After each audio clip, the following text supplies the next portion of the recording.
ଶୋଇ ପାରୁନାହାନ୍ତି, କାହା ସହ କଥା ହେଉନାହାନ୍ତି, ଏବେ ଅବସାଦରେ ବଞ୍ଚୁଛନ୍ତି। ବିଶ୍ୱାସ କୁମାର ରମେଶ ବଞ୍ଚିଗଲେ ସତ, କିନ୍ତୁ ଆଖି ଆଗରେ ଦେଖିଥିବା ଅକସ୍ମାତ ମୃତ୍ୟୁର ତାଣ୍ଡବ ଏବେ ବି ମନରୁ ଲିଭିନି।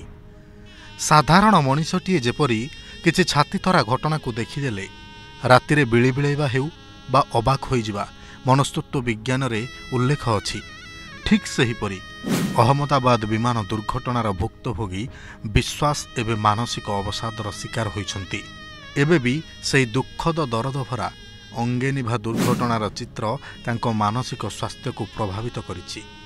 ତାଙ୍କ ସମ୍ପର୍କୀୟ ଭାଇ କହିଛନ୍ତି, ବିଶ୍ୱାସ ଏହି ଘଟଣାକୁ ଭୁଲିବା ପାଇଁ ମନସ୍ତତ୍ତ୍ୱବିତ୍ଙ୍କ ସାହାଯ୍ୟ ନେଉଛନ୍ତି।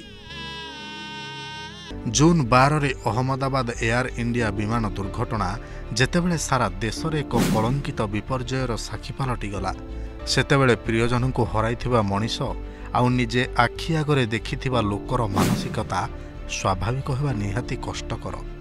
କେବଳ ବିଶ୍ୱାସ କାହିଁକି, ରୋଜଗାରିଆ ପାଇଲଟ ପୁଅକୁ ହରାଇଥିବା ବାପା ସ୍ୱାବଲମ୍ବୀ ହୋଇ ବିମାନରେ ଯାତ୍ରୀଙ୍କ ଯାତ୍ରାକୁ ସୁଗମ କରିବାରେ ସହାୟକ ହେଉଥିବା ସେ ଏୟାର ହଷ୍ଟେସ୍ଙ୍କ ପରିବାର ଆଉ ପରିଜନ କ'ଣ ଭୁଲିଯିବେଣି ଫୁଲ ଚଢ଼ା ହୋଇଥିବା ଅଲିଅଳି ଝିଅର ସେ ପାର୍ଥିବ ଶରୀରକୁ? ଅସମ୍ଭବ। ବିଶ୍ୱାସ ବି ବିଶ୍ୱାସ କରିପାରୁନଥିବେ ଅହମ୍ମଦାବାଦର ଏୟାର ଷ୍ଟ୍ରିପ୍ ଏମିତି ଏକ ଅମଡ଼ା ବାଟ ପାଲଟିଯିବ ବୋଲି। ସେଇଥିପାଇଁ ତ ଏହି ଅବସାଦମୟ ଅବସ୍ଥା। ବିମାନରେ ଥିଲେ ପାଇଲଟ ଆଉ କ୍ରୁ ମେମ୍ବରଙ୍କ ସମେତ 242 ଜଣ ଯାତ୍ରୀ। କିଛି ସେକେଣ୍ଡ ପରେ ବିମାନଟି କ୍ରାସ୍ ହୋଇଗଲା। ପ୍ଲେନ୍ରେ ଥିବା 241 ଜଣଙ୍କର ଜୀବନ ଚାଲିଗଲା। 40 ବର୍ଷୀୟ ବିଶ୍ୱାସ କୁମାର, ଯିଏକି ସିଟ୍ ନମ୍ବର 11A ବସିଥିଲେ, ଏକ ଚମତ୍କାର ଭାବରେ ବଞ୍ଚି ଯାଇଥିଲେ। ଏହି ଦୁର୍ଘଟଣାରେ ବିଶ୍ୱାସଙ୍କ ଭାଇ ଅଜୟଙ୍କର ଜୀବନ ଯାଇଛି। ସମ୍ପର୍କୀୟ ଭାଇ କହିଛନ୍ତି, ବିଶ୍ୱାସ କାହା ସହ କଥା ହେଉନାହାନ୍ତି, ରାତିରେ ଠିକ୍ରେ ଶୋଇପାରୁନାହାନ୍ତି। ବିଦେଶରେ ରହୁଥିବା ସମ୍ପର୍କୀୟମାନେ ଫୋନ୍ କରୁଛନ୍ତି ବିଶ୍ୱାସଙ୍କ କଥା ପଚାରିବା ପାଇଁ, କିନ୍ତୁ ବିଶ୍ୱାସ କାହା ସହିତ କଥା ହେଉନାହାନ୍ତି। ନିଜ ଭାଇର ମୃତ୍ୟୁ ଆଘାତରୁ ବି ସେ ବାହାରି ପାରିନାହାନ୍ତି।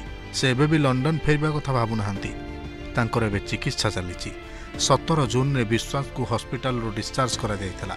DNA ମ୍ୟାଚ୍ କରିବା ପରେ ସେହିଦିନ ତାଙ୍କ ଭାଇଙ୍କ ମୃତଦେହକୁ ପରିବାର ଲୋକଙ୍କୁ ହସ୍ତାନ୍ତର କରାଯାଇଥିଲା।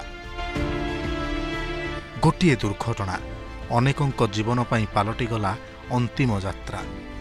ପରିବାର ପରିଜନଙ୍କ ପାଇଁ ଏକ ଅଭିଶପ୍ତ ଅଧ୍ୟାୟ, ଆଉ ସାରା ଦେଶ ପାଇଁ କିଛି ଶାନ୍ତ ମଣିଷଙ୍କ ଅଶାନ୍ତ ବିଦାୟ, ଆଉ ଗଢ଼ିଦେଲା ସ୍ଥିର ମଣିଷଙ୍କର ଅସ୍ଥିର ମୃତ୍ୟୁର କବର। ବ୍ୟୁରୋ ରିପୋର୍ଟ, ପ୍ରମେୟ ନ୍ୟୁଜ୍ 7 ଡିଜିଟାଲ।